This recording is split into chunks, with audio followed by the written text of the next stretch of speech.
Amazon a annoncé le 10 juin dernier une mise à jour super importante concernant l'optimisation des titres qui doit être fait pour l'intégralité des marques qui vendent sur Amazon, que ce soit en France, que ce soit au Canada, aux États-Unis, aussi dans d'autres pays.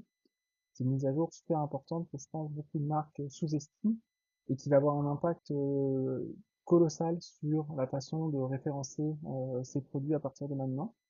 Donc, je vais vous expliquer ça dans le détail dans cette petite vidéo. Vous allez voir un petit peu à quoi consistent un petit peu ces différents changements et concrètement, je vais vous expliquer comment utiliser cette information à votre avantage pour faire en sorte d'optimiser vos titres et de ne pas attendre en fait la date limite pour laisser l'IA d'Amazon faire le travail. Donc concrètement, en quoi consiste cette nouvelle mise à jour? Donc à partir du 27 juillet prochain, l'ensemble des marques vont avoir la possibilité et du moins le plaisir d'avoir des optimisations qui sont proposées par Amazon pour avoir un titre qui va faire non plus 200 caractères mais 75 caractères. Et à partir du 27 juillet, vous aurez 14 jours en fait pour voir si effectivement les propositions d'Amazon sont correctes pour vous, si vous les acceptez. Et si vous les acceptez pas, si vous laissez Amazon, en fait automatiquement ils vont utiliser leur contenu et ils vont mettre à jour vos titres pour vous. Donc ça pose un souci assez important puisque l'idée sur Amazon c'est faire en sorte de pouvoir se distinguer notamment par le contenu écrit. Si toutes les marques utilisent, on va dire, la même façon, le même logiciel qui est proposé à tout le monde pour optimiser le contenu, que ce soit les titres, les bullet points, les descriptions longues, les alt text, les backend keywords, etc. C'est sûr qu'on va se retrouver dans une situation où la plupart des marques vont pas vraiment avoir d'avantage concurrentiel pour pouvoir vendre sur la plateforme Amazon et ce sera de plus en plus difficile en fait de pouvoir se différencier par rapport aux autres acteurs dans sa catégorie de produits.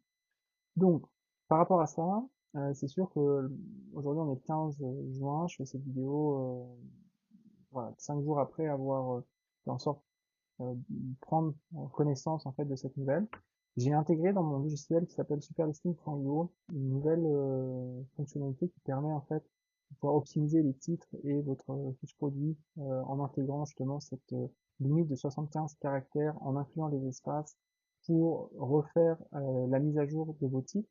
Et donc ça va vraiment certainement vous aider. C'est ce qu'on va voir dans cette deuxième partie de vidéo.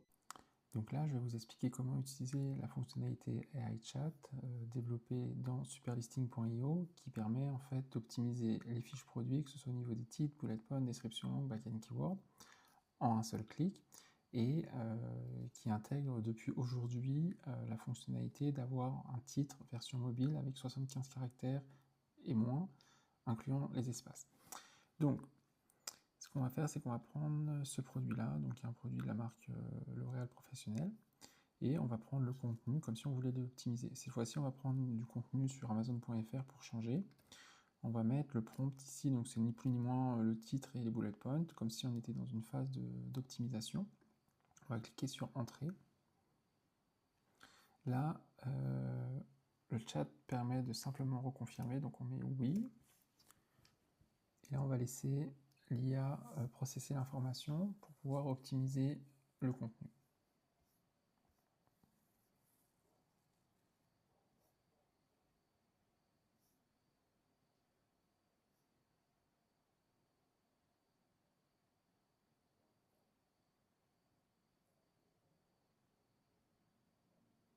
Donc, ça prend quelques secondes.